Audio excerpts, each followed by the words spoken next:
Hey guys, balik lagi di kantor Fajar, tempatnya ngobrol ekonomi, tapi nggak ngebosenin. Kali ini, kita bahas kebijakan pemotongan anggaran 2025 yang lagi viral. Ini efisiensi, atau nanti malah bikin ekonomi Indonesia jatuh sakit? Simak sampai habis ya, jangan skip iklan. Mari kita bahas bagian pertama. Apa yang salah dengan efisiensi anggaran? Jadi, pemerintah baru aja keluarin Inpres. Nomor 1, slide 2025. Buat potong anggaran beberapa kementerian hingga sekitar 81 triliun. Apa alasannya? Efisiensi anggaran, hemat duit, buat program prioritas kayak makan siang gratis. Tujuannya sih bagus, tapi jangan seneng dulu. Di balik kata efisiensi, ada ancaman spiral deflasi dan resesi loh. Analoginya, kayak lo mau diet, tapi malah skip makan sampai lemes. Kalau pemerintah cut anggaran sembarangan, permintaan barang atau jasa turun, kemudian harga jatuh menyebabkan pengusaha gak mau invest, bisa-bisa ekonomi makin lesu. Ini bisa jadi vicious cycle guys. Lanjut, bagian kedua. Antara perlambatan ekonomi atau pelayanan publik yang berubah, manakah yang lebih bahaya? Nah, ini dampak yang mungkin terjadi ketika terjadi pemangkasan anggaran. Di satu sisi, pemotongan anggaran bisa bikin pertumbuhan ekonomi melambat. Contohnya, investasi infrastruktur dikurangi, proyek jadi mandek, lapangan kerja jadi menyusut, dan boom, pengangguran naik, daya beli melempem. Di sisi lain, kalau anggaran kesehatan atau pendidikan dipotong, layanan publik mungkin banget jadi berubah bahkan berantakan. Bayangin, rumah sakit pemerintah kekurangan obat atau sekolah, gurunya nggak hadir. Ribet kan? Tapi menurut analisis ekonom, resiko resesi adalah yang paling mengerikan. Gangguan pelayanan bisa diakalin pakai swasta atau relawan, tapi kalau ekonomi mengalami kontraksi, bisa berefek domino ke seluruh sektor. Kayak motor mogok di tengah jalan tol, bikin macet semua orang. Ekonomi bisa slow motion.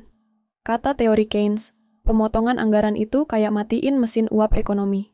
Pemerintah berhenti belanja, menyebabkan permintaan turun, membuat investor kabur, hingga terjadi harga jatuh. Alhasil, ekonomi makin lesu.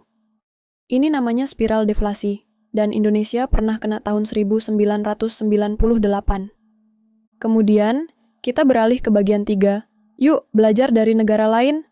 Pemerintah jangan asal cut ya guys. Lihat Yunani waktu krisis 2008. Pemotongan brutal malah bikin ekonomi tenggelam 25%.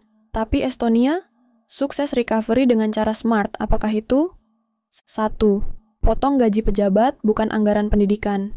Indonesia harusnya belajar, jangan samain potong anggaran pendidikan sama potong gaji pejabat.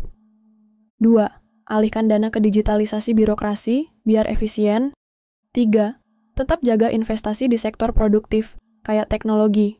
Artinya, skill issue, pemotongan harus surgical, bukan slash and burn. Selanjutnya, bagian keempat. Solusi buat Indonesia, yakni jangan asal hemat. Gimana biar Indonesia nggak kena batunya? 1. Pemotongan selektif. Gunting yang nggak penting. Misal, antara anggaran jalan-jalan dinas pejabat dengan anggaran beasiswa. Mana yang lebih prioritas? 2. Jangan potong sektor produktif. 3. Realokasi cerdas.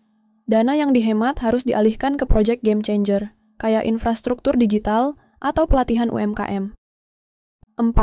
Jaga daya beli. Kalau PPN dinaikkan, hati-hati, ntar rakyat pada irit-irit, malah ekonomi makin melempem. 5. Siapkan jaring pengaman buat antisipasi deflasi, misal insentif UMKM atau subsidi selektif. Intinya, jangan sampai efisiensi malah jadi bumerang buat kita semua. Jadi, pemotongan anggaran itu kayak pisau bermata dua. Bisa bikin sehat, bisa juga nyilet ekonomi kalau salah gerak. Pemerintah harus pintar milih, mana yang harus dipangkas, mana yang justru perlu dipupuk. Bisa bikin hemat, tapi kalau asal slash, malah bikin ekonomi Indonesia babak belur. Yang penting itu selektif, transparan, dan dukung sektor produktif. Kalau menurut lo, sektor apa yang paling gak worth it buat dipotong? Komentar di bawah, jangan lupa like, subscribe, dan share ke temen lo yang demen kritik kebijakan. Sampai jumpa di next video. Bye!